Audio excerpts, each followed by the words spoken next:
base. Total, total. Acho que a gente pode entrar bastante nesse ponto da educação, que eu acho que é fundamental. Mas eu queria trazer um exemplo bem concreto que você falou lá, né, da questão da agricultura. E, por exemplo, é uma escolha de modelo, né? A gente está fortemente voltado para o modelo da monocultura, né? A monocultura, e aí, por exemplo, no mundo inteiro, três grãos são responsáveis, né, pela alimentação da maior parte do planeta, né, que é a soja, o arroz e o milho, né? Só que, por exemplo, aqui no Brasil a gente produz muita soja, só que para exportação, ela não alimenta o nosso povo. A gente não tem um alto consumo de soja da nossa população. Então a gente tem um celeiro, né? O pessoal costuma chamar o Brasil de um celeiro do mundo. A gente produz uma quantidade de toneladas de alimento para o mundo inteiro, né? Aí a gente começa a produzir carne também para exportação. Então produz uma quantidade de carne enorme para exportação. E a gente vai em uma situação de desabastecimento do nosso país. Então, assim, tem alguma coisa errada nesse modelo, né? Então, assim, não precisa ser, né, um grande estudioso, se aprofundar na temática para entender que essa conta não está fechando, né? Então, quando a gente tem modelos, né, de agricultura, por exemplo, né, comunitária, familiar, de cooperativas, a gente começa a ter um conjunto de benefícios. Primeiro que a gente tem uma maior diversidade de culturas alimentares, né, sendo produzida, então é difícil faltar uma ou outra, né? Isso gera, né, sempre tem um excesso de produção que gera alimentação para a comunidade local, para a cidade local, né? Então, por exemplo, todos os vegetais que a gente come é da agricultura familiar. Então, alface, né? Então, né, como exemplo, as leguminosas, né? Uhum. Então, isso vem dessa produção, né? Perto das cidades ou da própria agricultura. Quando você tem um incentivo para isso, por exemplo, né? Você emprega pessoas, porque elas estão produzindo isso, geram a segurança alimentar, né? Tira as pessoas de um sistema abarrotado urbano, né? Porque as pessoas vêm muitas vezes, né? Estão morando em condições insustentáveis dentro da cidade, sem esgotamento, né? Sem qualidade de vida, perto de rios, né? Quando tem um enchente, né? A gente vê as tragédias sociais que acontecem, né? Então, com uma política, né, de apoio, por exemplo, a um outro modelo de agricultura, a gente resolve N problemas que a gente está vivendo hoje, né?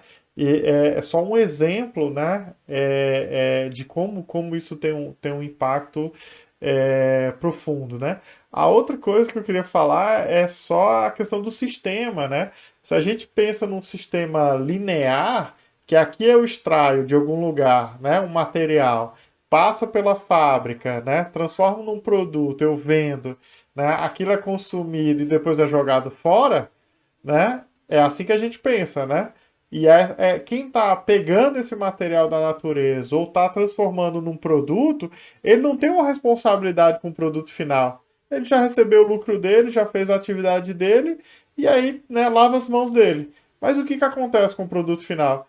Então, quando a gente tem uma cadeia circular, né, que esse produto é extraído, né, ele é produzido, é consumido, mas ele tem que voltar dentro do sistema para ser reciclado, para ser reaproveitado, né, e ele fica no sistema circular, a gente tem uma sustentabilidade do processo, né, o menor impacto possível dentro do processo. Então, enquanto cidadão, às vezes a gente tem pouca. A gente não vai ter o controle de para onde o lixo vai, por exemplo. A gente tem muito pouco controle disso. A gente pode escolher o que a gente consome. Mas, por exemplo, enquanto cidadão, a gente pode exigir, né, que as legislações elas prevejam isso. Então não adianta só a Uhum. empresa ter lucro, né, tá lá do bem obrigado e não ter uma responsabilidade, né, da cadeia como um todo, né? Eu me alonguei um pouquinho, mas eu acho que são dois exemplos, né, Não, importantes, assim. são muito importantes, porque a agricultura tem um impacto tremendo, né?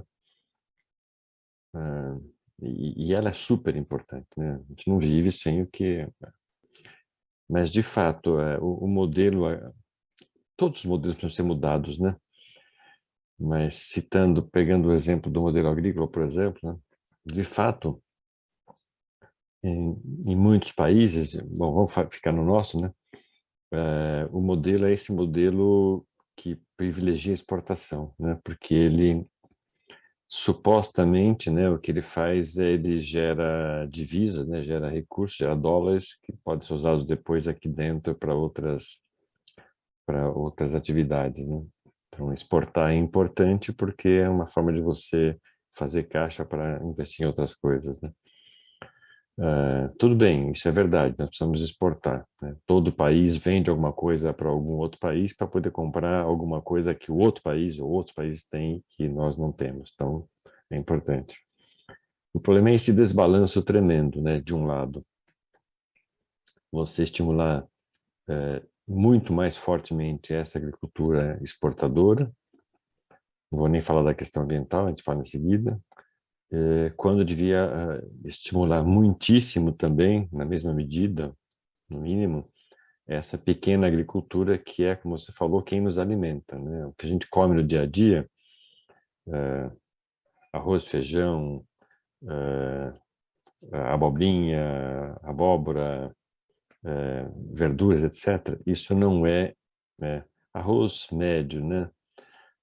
Mas, enfim, todo o resto você come de pequeno produtor, né? Que muitas vezes está no entorno, está nos cinturões verdes, que a gente costuma chamar, em torno das cidades, né? Uhum.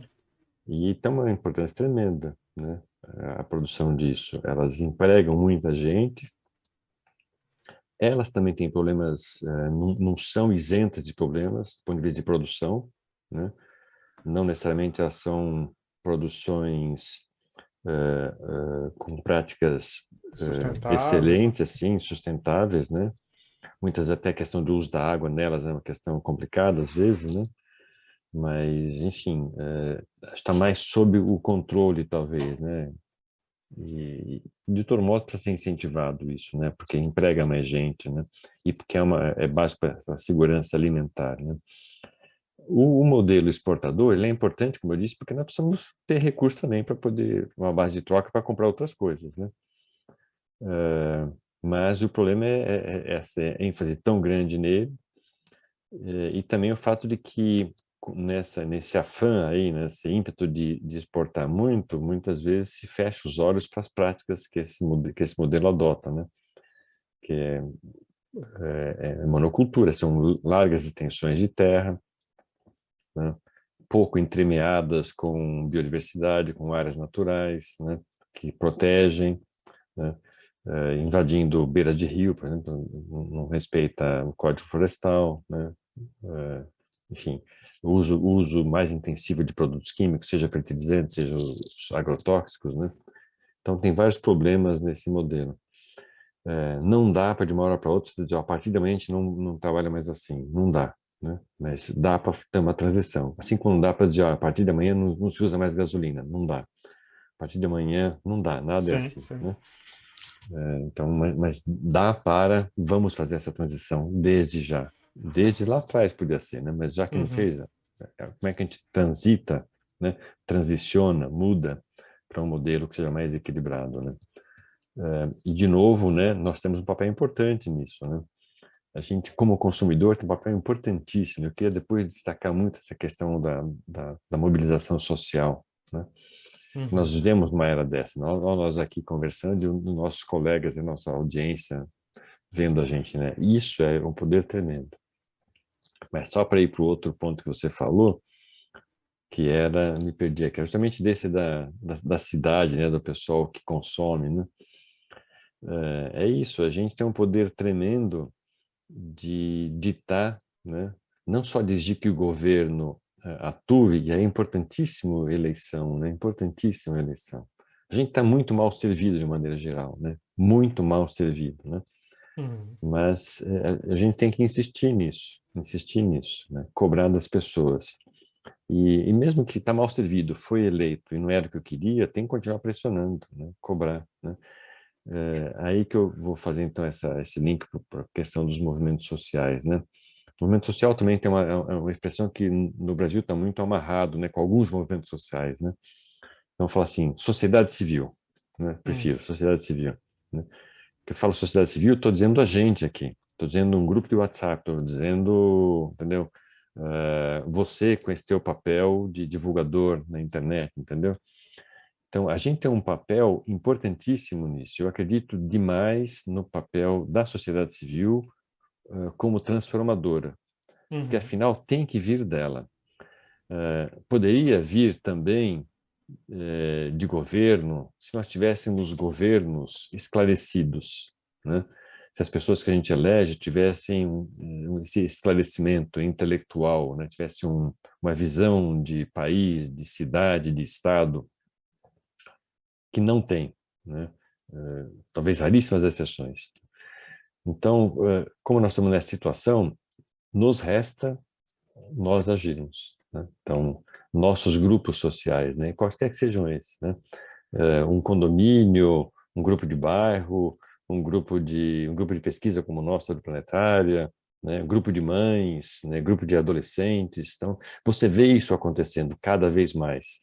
E esse é o lado bom das redes sociais, né? Dessa parafernália, dessa loucura que a gente se meteu, que são essa computação na internet, toda essa possibilidade de conexão. Já tem aspectos excepcionalmente bons, outros excepcionalmente ruins, né? Mas vamos ver pelo lado bom. A gente tem essa capacidade de mobilização, de divulgar coisas boas, né? De eh, reclamar, né? Coisas que precisam ser reclamadas, né? Denunciar. Eu acredito demais nisso. Veja o que tem acontecido com jovens, né? O exemplo daquela menina Greta lá foi um exemplo muito marcante, né? Da questão da mudança climática, né? E nós temos os nossos também no Brasil e em outras áreas. Então, uhum. eu acredito que esse é um dos caminhos, porque outros caminhos, não só no Brasil, estão bem difíceis, né? Porque você vê lobbies cada vez mais poderosos, né? Gente que está no poder, assim, nível de governo, de péssima qualidade, né? Intelectual, moral, capacidade mesmo, né? De fazer qualquer coisa, assim, um Uhum, nível de entendimento, assim, é uma mente tão ampla quanto isso, né? uhum, Então, a pessoa enxerga nada na sua frente, né? Então, o jeito é nós agirmos para isso, né? Então, e de novo, né? Tudo interligado, tudo interligado. uhum, Então, o poder que a gente tem como cidadão para escolher o que eu vou comprar, né? Se eu vou comprar uma coisa que é de uma empresa que não está nem aí para nada, ou uma empresa que tem uma preocupação com uma cadeia, né? Com fazer aquela logística reversa, de aproveitar lá e coletar, sei lá, a pilha, o plástico, a garrafa, etc., lá no fim. E de uhum, verdade, não pode ser lavagem verde, né? Greenwashing, né? Diz que faz, uhum. mas não faz, né? Então, nós temos que policiar isso aí também, mas eu acredito muito nessa nossa capacidade de virar o jogo a partir daí. Sim.